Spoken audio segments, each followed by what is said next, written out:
Hello everyone.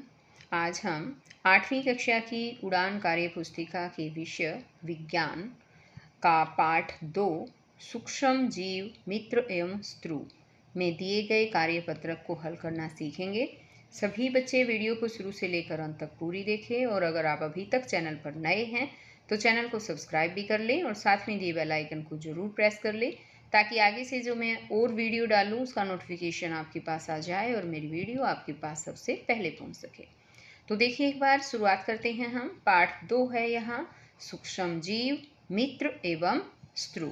तो जो सूक्ष्म जीव होते हैं वो हमारे मित्र भी होते हैं और हमारे स्त्रु भी होते हैं, यानी हमारे लिए लाभदायक भी होते हैं और नुकसानदायक भी होते हैं। तो अब हम देखते हैं कि किस तरह से लाभदायक होते हैं और किस तरह से नुकसानदायक। यहाँ पर कार्यपत्रक 1 दिया है और उसमें दिया है नन्हे जीवों के लाभ हानि। लाभ हानि बताई गई है नन्हे जीवों की, यानी सूक्ष्मदर्शी की जीवों की। यहाँ दिया है दूध को क्यों उबाला जाता है, खराब करने के लिए या खराब होने से बचाने के लिए। तो बताओ कौन सा सही होगा। खराब होने से बचाने के लिए, तो ये वाला बिल्कुल सही है। आगे है कि फलों और सब्जियों को फ्रीज में क्यों रखा जाता है, ज़्यादा समय तक ताज़ा रखा जा सके या जल्दी सड़ाने गलाने के लिए। इसमें ऑप्शन ऊपर वाला आएगा ये कि ज़्यादा समय तक ताज़ा रखा जा सके, इसलिए फलों और सब्जियों को फ्रीज में रखा जाता है। अब यहाँ आगे है कि भटूरे और जलेबी बनाने के लिए मैदा को गूंथ कर रात भर क्यों रखा या छोड़ा जाता है। खमीर पैदा होकर जलेबी भटूरे अच्छे बने या जलेबी व भटूरे अच्छे ना बने। तो इसमें से कौन सा ऑप्शन आपको सही लग रहा है बच्चों। हाँ, ऑप्शन क बिल्कुल सही है कि खमीर पैदा होकर जलेबी भटूरे अच्छे बने। आगे है पूछा इसने कि मलेरिया रोग को फैलने से रोकने के लिए क्या सही कदम होगा। अपने आसपास कचरा फैलाना या अपने आसपास सफाई रखना। अपने आसपास सफाई रखना, ये वाला बिल्कुल सही है। मलेरिया रोग को फैलने से रोकने के लिए जो है अपने आसपास सफाई रखें। अब आगे है यहाँ कि किस प्रकार के भोजन से खाद्य विषाक्तता होने की संभावनाएं बढ़ जाती है, ताज़ा बने भोजन से या रात भर के बासी भोजन से। तो उसका ऑप्शन यहाँ पर ये वाला आएगा कि रात भर के बासी भोजन से। अचार में नमक व तेल का काम है जल्दी खराब करना या उसे अधिक समय तक सुरक्षित रखना। तो उसमें आएगा ख ऑप्शन कि उसे अधिक समय तक सुरक्षित रखना। अब आगे यहाँ दिया है कार्यपत्रक 2 और इसमें है सूक्ष्म जीवों की पहचान। हम सूक्ष्म जीवों की पहचान करनी है।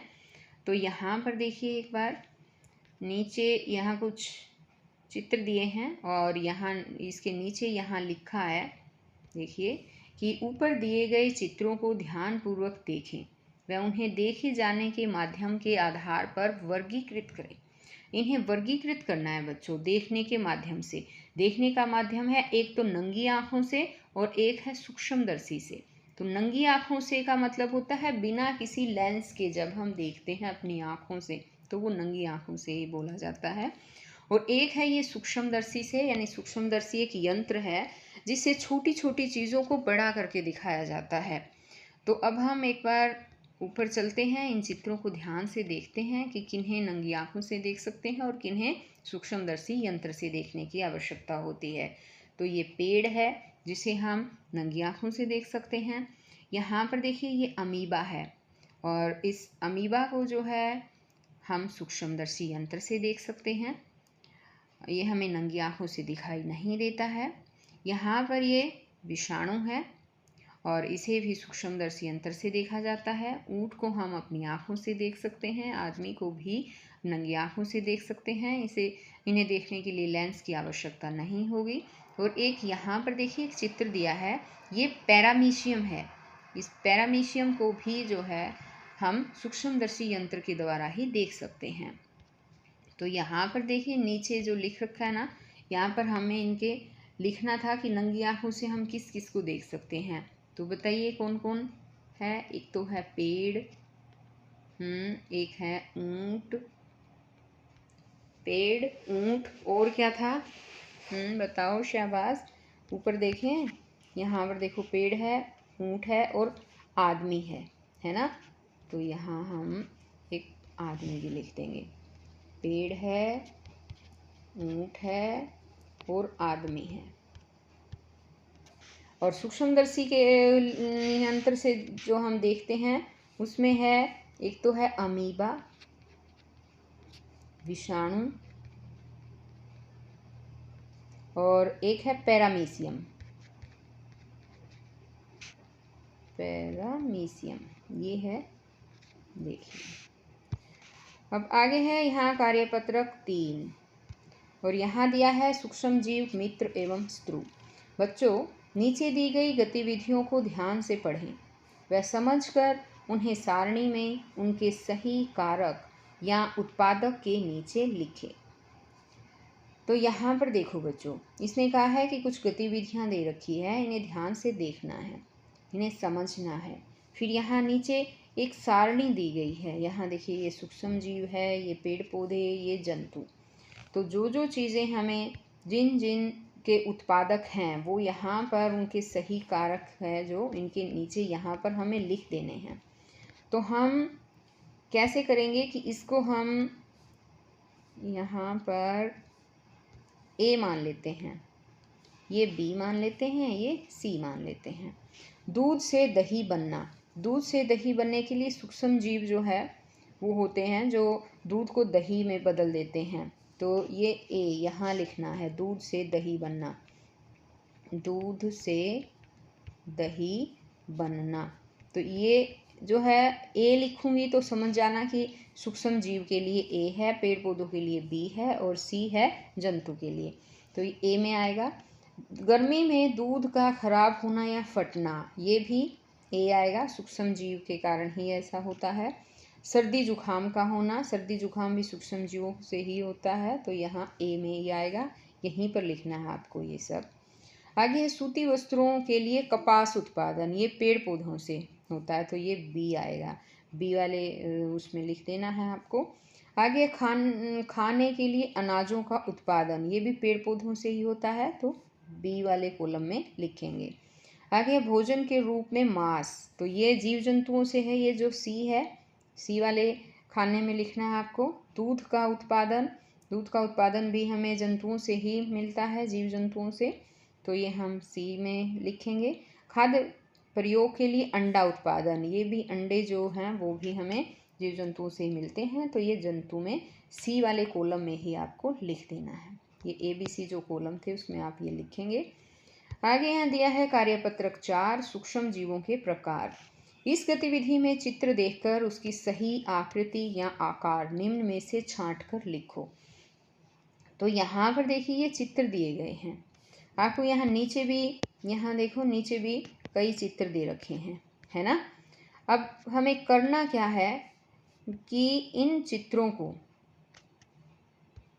यहाँ पर देखिए, ये जो नाम दे रखे हैं इनके अकॉर्डिंग हमें छांटना है, उनकी आकृतियाँ और आकार छांट कर लिखने हैं कि किस तरह के हैं। जैसे ये अमीबा है, अमीबा का आकार जो है वो टेढ़ा मेढ़ा है, अनियमित है, तो ये जो टेढ़ा मेढ़ा अनियमित है ना, ये यहाँ आएगा, ये लिखना है हमें यहाँ टेढ़ा मेढ़ा या अनियमित, ऐसे भी लिख सकते हैं।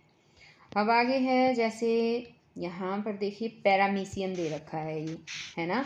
पैरामीशियम का आकार कैसा है, पैर के तलवे के जैसा लग रहा है, ये है ना, पैर के तलवे के जैसा, पैर के तलवे जैसा, तो ये ऐसे लिखेंगे।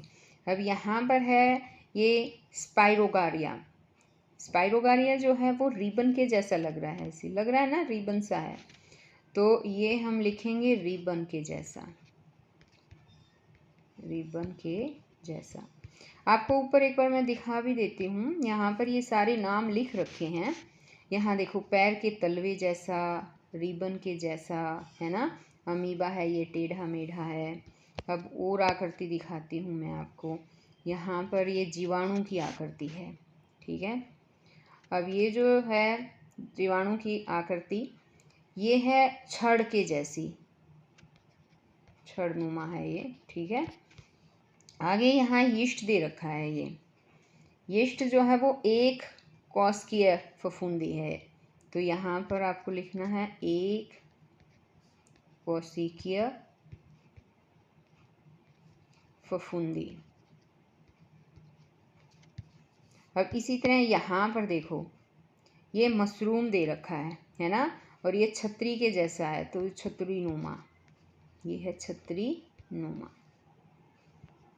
देखो मैं एक बार ऊपर आपको और क्लियर कर देती हूँ ये सारी बात। पहला जो था हमारा अमीबा है वो टेढ़ा मेढ़ा पहले नंबर पर ये है। दूसरा तलवे के जैसा जो है वो पैरामीशियम था, ये लिख देंगे हम। इसी तरह से ये रिबन के जैसा है 3 नंबर पे। चौथी जो मैंने आपको पिक दिखाई थी वो है छड़ के जैसा, यहाँ पर 4 नंबर पर है। पांचवी जो थी वो थी एक कोशिकीय में, 5वीं में आ जाएगी। और छठी जो थी वो थी छतरी नुमा, जो यहाँ पर मशरूम थी। तो ये सारी चीज़ें हमने लिख दी हैं। अब आगे है कार्यपत्रक 5, सूक्ष्म जीवों के उपयोग व उनसे होने वाले रोग।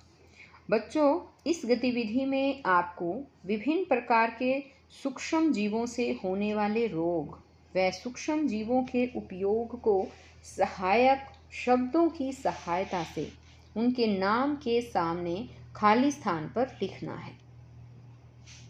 तो अब यहाँ पर देखिए, यहाँ दे रखा है सहायक शब्द दे रखे हैं, ये देखिए। और दूध से बने दही बनना, अतिसार, मलेरिया, इस तरह से सारे लिख रखे हैं सहायक शब्द।